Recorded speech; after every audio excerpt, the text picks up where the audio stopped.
A child raised by true flower children themselves, I learned very early in life that peace between all people is the ultimate goal of human relations. But before I could understand what peace really was, I had a few minor lessons to learn.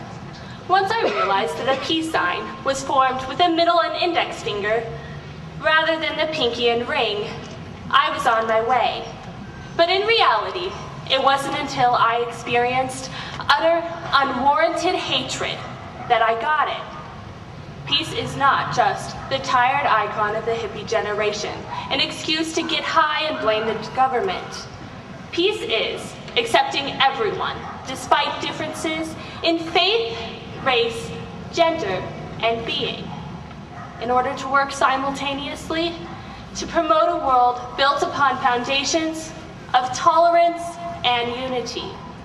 Albert Einstein once said, "Peace cannot be kept by force. It can only be achieved through understanding." See, we live in a world so polarized by religious issues that our differences erase the understanding and the brotherhood between us. Few know what unity is, or simply the educated do not care to seek it. Religion is not about casting out those who disagree with us. It's about living in faith and welcoming the power of truth, whatever we believe the truth to be. Too often, we fail to embrace our differences, and we behave like children. No, we behave worse than children, because even children understand that it is bad to hate. We make excuses for our prejudices, and we allow them to maintain control over our better judgment.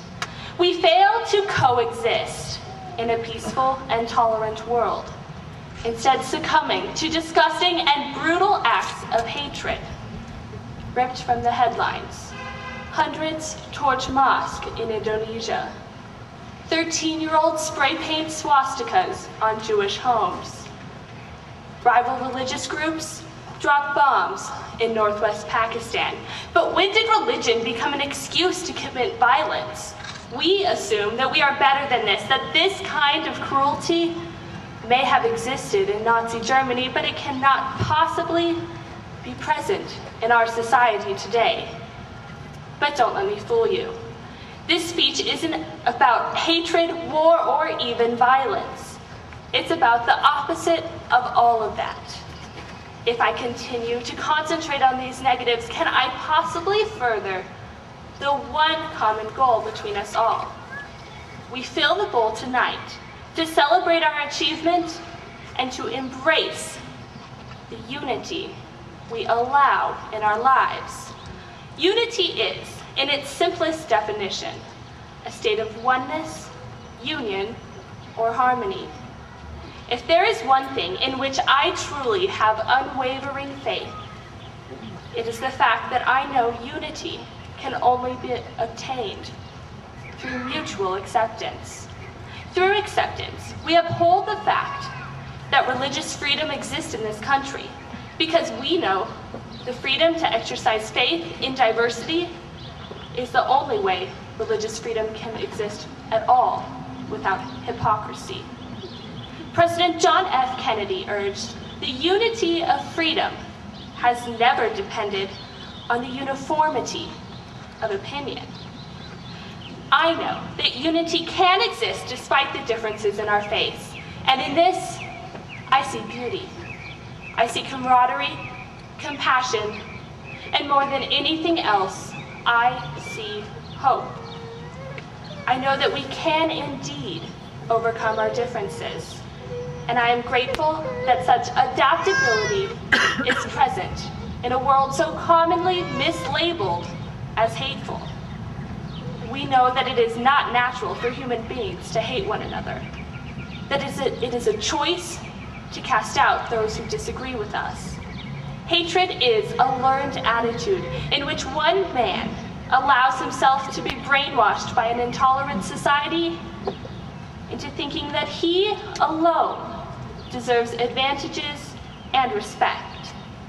He thinks he gains from his bigotry, but we know he loses He ignores his natural inclination to love and to be charitable to his fellow human beings. And in this he is blinded. The French writer, Anna Isanin, after whom I was named, wrote with complete faith in her words, "Love never dies a natural death. It dies because we don't know how to replenish its source. It dies of blindness and errors and betrayals. Hate is not, cannot, will not ever be natural. It will only ever be the fallback when one man fails to harvest love. As we, graduating seniors, begin to carry out our next mission, adulthood, we cannot deny that we will always have new lessons to learn, but we must remember the basics from our education about humanity, the building blocks for the firmest foundation that are justice, tolerance, and unity, so that we can all participate in our various walks of faith without condemning those who choose a different path. And we can each find truth in our higher power, but still find love in each of our neighbors."